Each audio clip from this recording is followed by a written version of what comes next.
Support की, लेकिन वो मदद की जिसकी कोई कीमत नहीं, वाह और वो है उम्मीद। अमीर। ये कोई सियासत नहीं थी, सियासत ये नहीं एक थी, इंसानियत थी। इंसानियत की खातिर, वाह। पाकिस्तानी कौम नेपाली अवाम की मोहब्बत हमेशा याद रखेगी। याद रखेगी जी, बिल्कुल। Thank you Nepal. शुक्रिया, thank you. Thank you great Nepal. Great Nepal, thank you, शुक्रिया। देखा है नेपाल की मैंने वीडियो, जो लोग अच्छे जो उन्होंने इस मौके पे पाकिस्तान का साथ दिया, हम उनके साथ हैं। यहाँ पे फलस्तीन के लोगों ने भी देखे हमारे लिए आवाज उठाई। पाकिस्तान की तरफ से फलस्तीन को फुल सपोर्ट है। जैसा कि मैंने आप लोगों को अपनी पिछली वीडियो में दिखाया कि पाकिस्तान फलस्तीन के नौजवानों को ट्रेन भी कर रहा है काकूल अकेडमी में, और बाकी हमारे कैडेट कॉलेजेस में फलस्तीन के बच्चे ट्रेन होते हैं, तरबियत याफ्ता होते हैं, और उसके बाद अपने मुल्क में जाके अपने भाइयों को भी तरबियत देते हैं, ट्रेनिंग देते हैं। पाकिस्तान कभी भी फलस्तीन के मौका पे इस मौजू पे दो राय नहीं रखता। एक ही राय है कि हम इसराइल को एक्सेप्ट नहीं करते। हमारी नजर में अगर वहां पे कोई मुल्क है तो फलस्तीन ही है, और अपने मुल्क की दफा और बका से बढ़ के हमारे लिए कुछ ना होने के बावजूद हम लोग फलस्तीन को मदद कर रहे हैं, और इंशाल्लाह आखिरी दम तक करेंगे।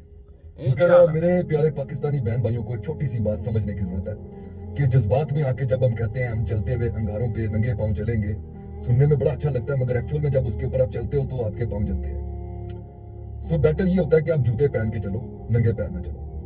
फिलहाल हम लोग नंगे पांव इस वजह से चलते हुए अंगारों पे ना खुद चल रहे हैं, ना आप लोगों को चलने पे मजबूर कर रहे हैं। जूते सिल रहे हैं, मैं कोड वर्ड्स में बोलूंगा, जूते बड़ी जल्दी सिल जाएंगे इंशाल्लाह। उसके बाद आप भी जूते पहन के अंगारों पे चलना, और हम भी चलेंगे और फलस्तीन को आजाद करवाएंगे।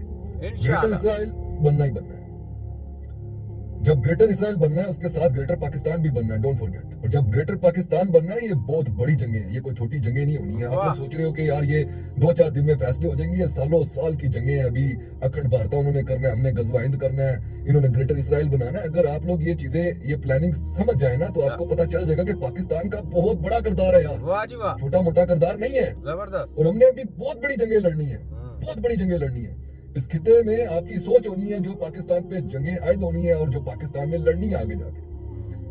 ये चंद सालों का ब्लॉक नहीं है, block of years, years and years. उसके बाद ऑब्वियसली एक हदीस है कि जब दज्जाल ने आना है उस टाइम पे दाना नहीं होगा खाने का, गंदम का एक दाना भी नहीं होगा। दज्जाल रोटियों का पहाड़ लेके आएगा। वो जो गंदम का दाना भी नहीं उगेगा, वो क्यों नहीं उगेगा? क्योंकि एक साइड से एटमी हथियार चलेंगे, फिर दूसरी साइड से भी चलने हैं। ये बना के रखे नहीं गए कि हमने भाई ये शादियों पे चलाने, ये एक दूसरे पे चलाने के लिए बने हैं। इसराइल पे चलाने के लिए भी बन रहे हैं, हिंदुस्तान पे चलाने के लिए बने हुए हैं, और खबे सज्जे चलाने के लिए बहुत सारे बने हुए हैं। तो जब ये न्यूक्लियर हथियार चलने हैं, उसके बाद तो आपके घर रोटी नहीं होनी, क्योंकि फसल ही नहीं होनी। फसल होगी तो रोटी पकेगी ना। Hope you guys are understanding up to here. यहाँ तक आपको समझ लग जानी चाहिए कि हम इस टाइम पे किस सिनेरियो में और क्या आगे जाके होना है। फिर जब दज्जाल ने आना, उसको ऑब्वियसली औरतों ने, उलमा कराम ने फॉलो करना है सबसे पहले, उसके बाद फिर आम आवाम फॉलो करने लग जाएगी। फिर हज़रत ईसा अलैहिस्सलाम आएंगे, फिर वो उसका कत्ल करेंगे, और फिर पूरी दुनिया मुसलमान हो जाएगी। मगर इसमें भी वक्त है। इस वक्त के आने से पहले ग्रेटर इसराइल बनना लाजमी है। ग्रेटर इसराइल बनने से पहले या बनते बनते ही इस दौरान में ही जो वो डिस्क्रिप्शंस मिलती हैं, या तो बनने से पहले या बनते वक्त ही अखंड वार्ता होगी, जिसको गजवा हिंद कहा जाता है। और ये बहुत बड़ी जंग होगी जिसमें एक बड़ा हाथी हमने फेंकना नीचे, लिटरली एक बड़े हाथी का शिकार करके उसको फेंकना नीचे, वो हिंदुस्तान है। उसके बाद फिर ये आपस में जंगें लड़ने होंगे। इसराइल जो है ये लड़ेगा चाइना के साथ, रशिया के साथ, क्योंकि ग्रेटर इसराइल ऐसे तो नहीं बन जाना। अरबों के साथ इनकी जंगें होनी है, पहले अरबों के साथ जंगें होंगी, उसमें रशिया मुलवस होगा, चाइना इनके साथ जाएगा।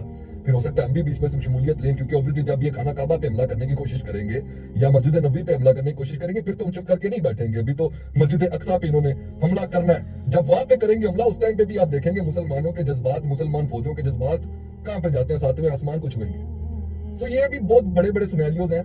You go to read it, study it, आपको पता चले कि हमारी अभी पाकिस्तान का क्या क्या रोल होने वाला है, पाकिस्तान करने क्या क्या कुछ वाला है। आप देखें कि जहाँ पे भी शैतानियत होगी ना, वहाँ पे इंसानियत भी होगी। जहाँ पे दज्जाल के सपोर्टर होंगे, वहाँ पे इस्लाम का बोलबाला भी होगा।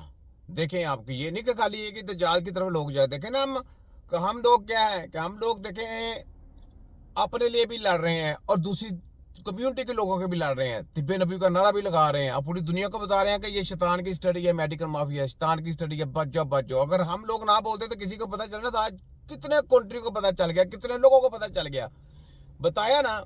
तो यही वजह है कि दज्जाल की स्टडी जब जो कर लेगा वो गुमराह होता जाएगा। वो अपने बच्चों के भी कातिल होंगे, अपने माँ बाप के भी कातिल होंगे, और जो उनको फॉलो करेगा, जो उनके पास जाएगा, वो भी कातिल होगा। आपको मैं दिखाने लगा हूँ एग्जाम्पल, आप ऐसे नहीं, ये देखे ना, मैं आपको दिखाता हूँ। ये दज्जाल की स्टडी की, ये देखें कैसे कैसे कैसे कैसे उन्होंने पेश की। ये देखें, ये AI टेक्नोलॉजी, AI टेक्नोलॉजी देखा, AI टेक्नोलॉजी। अब जिन्होंने ये साइंस पढ़ ली होगी या मेडिकल जिन्होंने पढ़ ली होगी, उन्होंने कहना जनाब माशाल्लाह बड़ी बड़ी टेक्नोलॉजी ली गई, हालांकि ये दज्जाल की स्टडी है। और डॉक्टरों की छुट्टी हो रही है, आने वाले दौर में डॉक्टरों की तलीमों को कचरे में फेंका जाएगा, क्योंकि मैंने तो पहले बोला था ये जली तलीमें हैं। अब उन्होंने अपने आप को हाईलाइट कर लिया है, प्रमोट कर लिया है, अपने आप को उन्होंने लोगों में मुतारफ करा दिया है। अब उन्होंने क्या करना जनाब, रिपोर्ट सिस्टम आ गया। ये देखिए किस किस्म की सिस्टम का करके ना आपको लोगों को गुमराह किया जाएगा। आप जी रिपोर्ट आपका इलाज करेगा, जबकि स्कैनिंग आपकी हो जाएगी आपके हाथ की, और आपकी बीमारियां पता चल जाएगा जी आपको क्या क्या, आपका ब्लड प्रेशर इतना, आपकी शुगर इतनी, सब कुछ आपका पता चल जाएगा, बीमारी का नाम भी आ जाएगा ऊपर सारा कुछ। अब जो केमिकल उन्होंने देना वो केमिकल उन्होंने अपने देने हैं, इलाज नाम की कोई चीज नहीं। सेम डॉक्टरों की छुट्टी और AI टेक्नोलॉजी आएगी। आप देखें मैंने आपको क्या बोला था, वफाक हेल्थ पंजाब हेल्थ की काली बेड़ो, मैंने तुम्हें छोड़ना नहीं है। और मैंने कहा था HEC की हायर एजुकेशन छोड़ दें। मैंने पाकिस्तान के लोगों से कह रहा हूँ कि हेल्थ के लिए बिल्कुल छोड़ दें और अपनी हेल्थ बनाएं, बस तिब्बे नबी का नारा लगाएं और हकीमों के बाद जाके सीखें। वो सीखने का जो इल्म है 15 से 20 साल है, वो इल्म सीखें, वो इल्म सीखेंगे, वो आला इल्म है। ये बाकी कचरा मचरा सब छोड़ दें, ये सब कत्ता प्रोग्राम है, बिजनेस कमाने का चक्कर है, लोगों को गुमराह करने का चक्कर है, बस याद रख लें, ठीक है। ये आपने देखा, ये लें आगे दूसरा भी देखें, खाली ये नहीं ये भी देखें।